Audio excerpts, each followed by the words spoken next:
দর্শকবৃন্দ, লক্ষ্মীর ভান্ডারে আপনার মোবাইল নাম্বার কোনটি অ্যাড করা আছে সেটা চেক করার জন্য কি করতে হবে এবং আপনার যদি মোবাইল নাম্বার ভুল থাকে তাহলে পরে কি করতে হবে, এই সমস্ত কিছুই আজকের এই ভিডিওতে আমি আপনাদের দেখাবো। তো ভিডিওটি যদি ভালো লাগে অবশ্যই লাইক কমেন্ট শেয়ার করবেন এবং চ্যানেলটিতে যদি নতুন হয়ে থাকেন অবশ্যই সাবস্ক্রাইব করে নেবেন, যাতে পরবর্তীতে এরকম গুরুত্বপূর্ণ ভিডিও আপনার কাছে নোটিফিকেশন চলে যায়।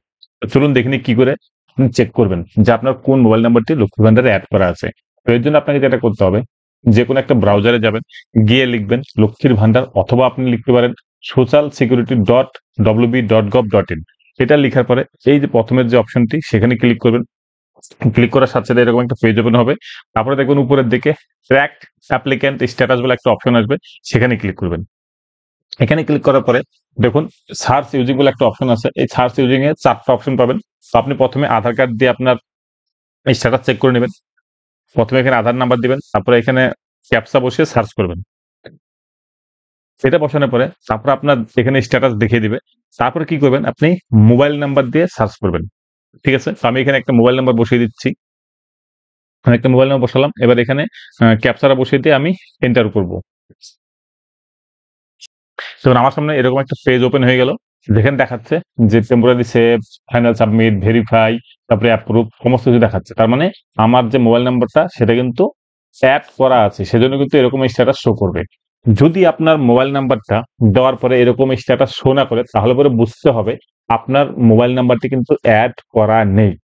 তাছাড়া আপনাকে আরেকটা জিনিস বলে দিই, অনেক সময় কি হয়, একটু নিচের দিকে আসতে পারে আপনার নাম যদি না থাকে এরকম দেখাতে পারে স্ট্যাটাসে, কিন্তু নাম যদি অন্য কারো হয়ে থাকে তাহলে বুঝতে হবে যে আপনার মোবাইল নাম্বারটি অন্য কারো বেনিফিশিয়ারির ক্ষেত্রে অ্যাড হয়ে আছে। তো সেক্ষেত্রে কিন্তু আপনাকে একটা অ্যাপ্লিকেশন দিতে হবে। তাছাড়া এরকম হতে পারে আপনার পরিবারের কারো ক্ষেত্রেও কিন্তু আপনার মোবাইল নাম্বার অ্যাড হয়ে থাকতে পারে, সেক্ষেত্রে কিন্তু আপনি একটা অ্যাপ্লিকেশন দিতে পারেন যে আপনার মোবাইল নাম্বারটি চেঞ্জ করার জন্য।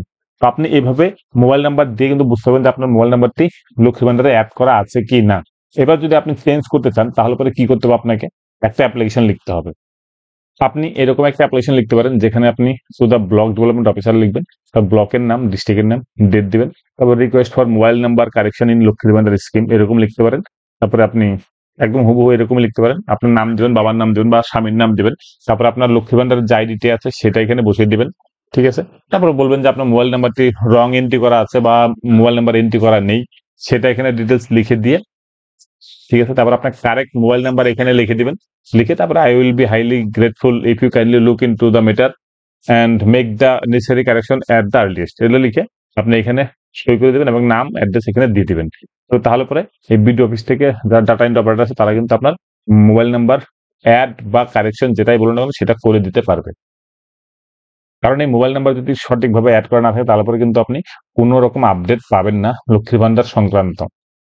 সেজন্য মোবাইল নাম্বার সঠিকভাবে থাকা খুব দরকার। তাহলে পরে আপনার লক্ষ্মী ভান্ডারের টাকা ঢোকার সময় হোক বা যেটাই হোক না কেন আপনি আপডেট পেয়ে যাবেন।